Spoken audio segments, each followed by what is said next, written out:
जय माता दी जी। कैसे हो आप लोग? होप कि आप लोग सब अच्छे होंगे और अपने घर में खुश और खुशहाल होंगे।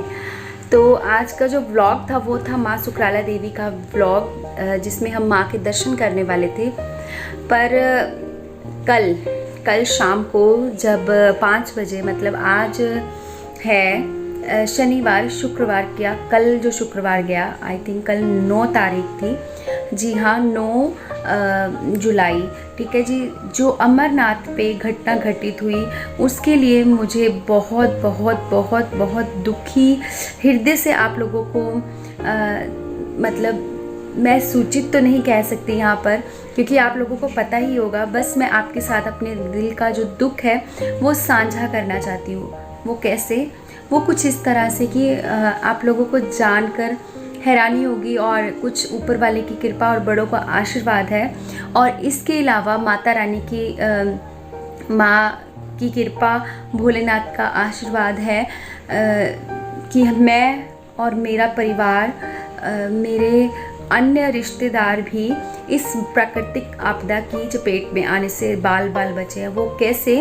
कि जब ये घटना घटित हुई तो आप लोगों को पहले ये घटना के बारे में जानकारी देने से पहले ये बात बताना ज़रूरी समझती हूँ कि अप्पू के पापा और मेरे और भी उनके साथ भांजे गए थे। 3-4 लोग थे जो मेरे फैमिली से ही थे, और सभी गए थे और सभी ने दर्शन किए। बहुत अच्छे से दर्शन हुए। भोले बाबा ने खूब अच्छे से दर्शन दिए। और जस्ट आधा घंटा, आप मानोगे, वो बहुत दूर से यात्रा करते हुए गए और ऊपर आधा घंटा दर्शन करके आधा घंटा ही नीचे आए थे अप्रॉक्सीमेट। तभी ये जो घटना है उसकी सूचना मिल गई। तो थैंक यू सो मच। आप लोगों की ब्लेसिंग, माता रानी का आशीर्वाद और बड़ों के आशीर्वाद से ही ये पॉसिबल हो पाया है कि ये सब जो आपदा थी इससे हमारा परिवार सुरक्षित है। और अब बात कर लेते हैं उन परिवारों के बारे में जो वहाँ पर यात्रा कर रहे थे और इस हादसे की चपेट में आ गए। दिल से मुझे दुख है अगर उनमें से किसी भी परिवार का कोई भी मेंबर मेरी इस वीडियो को देख रहा है, तो मैं यहाँ से आप लोगों के लिए मतलब मुझे दिल से दुख है। बस यही कहूँगी कि आप अपने गए हुए परिवार के मेंबर्स को बिल्कुल भी मतलब ऐसा मत समझे कि वो प्राकृतिक आपदा की चपेट में आ गए हैं। ये ऐसा मेरा मानना है। मुझे नहीं पता सोशल मीडिया पे लोग इस टॉपिक को लेकर क्या बोले क्या नहीं। मैं सिर्फ अपने दिल की भावनाएं आप लोगों तक पहुंचा रही हूँ और व्यक्त कर रही हूँ। बस मेरा इतना ही कहना है उन परिवारों के साथ जिन परिवारों जो ये घटना से ग्रसित हैं, जो ये परिवार जिनके परिवारों का कोई मेंबर चला गया है, पता नहीं किसी के घर के 1 गए हैं 2 गए हैं या क्या है, कोई तो मिला ही नहीं है। तो भगवान जी भोलेनाथ कृपा करो। बस मैं यही उन परिवारों के लिए कहना चाहूँगी। आप लोग बस यही सोचिए, भोलेनाथ ने उनको अपनी शरण में ले लिया। जी हाँ, मैं तो इसी तरह से आप लोगों को पॉजिटिव रहने के, मुझे पता है जो मैं बोल रही हूँ बहुत बहुत बहुत मुश्किल है, बहुत ही अप्रिय घटना है। पर अगर परमात्मा के घर में ऐसा कुछ हुआ है ना, एंड में हमने लास्ट में जब हमारे को मृत्यु आएगी, एंड में तो हमने भोलेनाथ के धाम में ही जाना है। ऐसा मेरा पर्टिकुलर व्यू है। मुझे पता है इस तरह की घटना से जो ग्रसित हुए हैं उनका दुख बहुत ज़्यादा है, बहुत ज़्यादा है। पर कहीं ना कहीं उस दुख को अंत में कौन ख़त्म करेगा? वो ऊपर वाला। और उसी ऊपर वाले के घर में जाकर ये आपदा हुई और वो लोग इस हादसे के शिकार हुए जो इस दुनिया में अब नहीं हैं। तो उन लोगों को बस अब यही सोचना होगा, और आई मीन टू से कि उनको ये सोचना ही होगा और ये समझना ही होगा कि खुद भोलेनाथ ने उनको अपनी शरण में ले लिया है। मैं उम्मीद करती हूँ कि मेरी इन बातों से आप में से किसी का दिल दुखी नहीं हो रहा होगा, कि मैंने किसी की भावनाओं को ठेस नहीं पहुँचाई होगी। और मैं ज़्यादा नहीं बोल पा रही हूँ, बट मेरी भावनाओं को समझे। बस आप लोगों को एक हौसला देने का छोटा सा प्रयास कर रही हूँ, क्योंकि मेरे पास प्लेटफॉर्म है छोटा ही सही पर है। कभी तो आप में से कोई मेरी वीडियो देखेगा तो शायद मेरे दिल की भावनाएं आप लोगों तक पहुंच जाए, क्योंकि मुझे बहुत दुख है। कहीं ना कहीं भगवान का मैं बहुत शुक्रिया मना रही हूं कि अप्पू के पापा और बाकी सारे लोग नीचे आ गए थे और जस्ट आधा घंटा, आप लोग मान सकते हैं हाफ एन आवर के अंदर ही वो नीचे आए।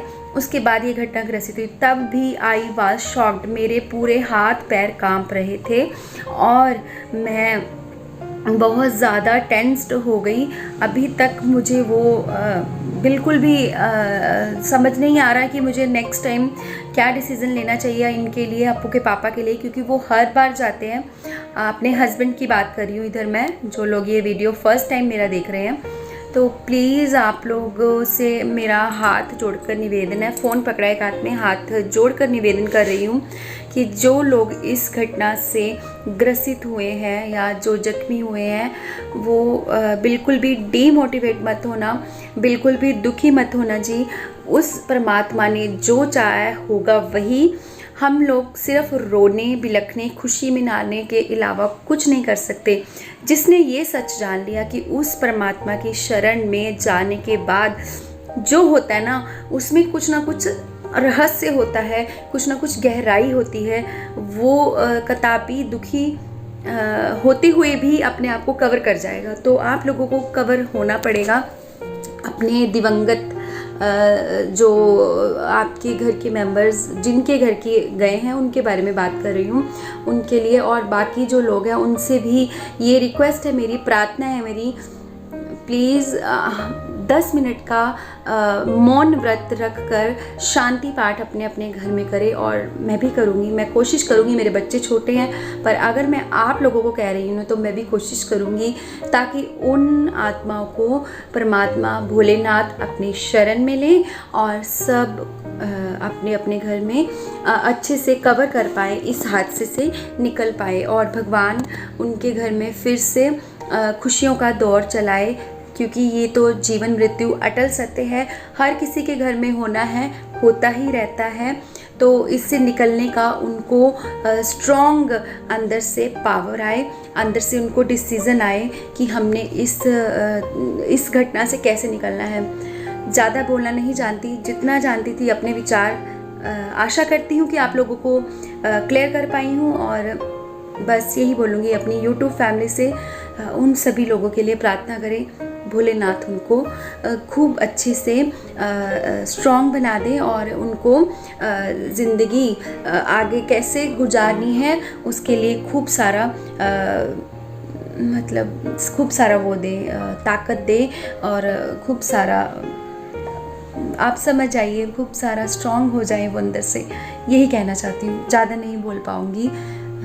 आई होप कि आप समझ गए होंगे भावनाएं। जय माता दी, बम बम भोलेनाथ की।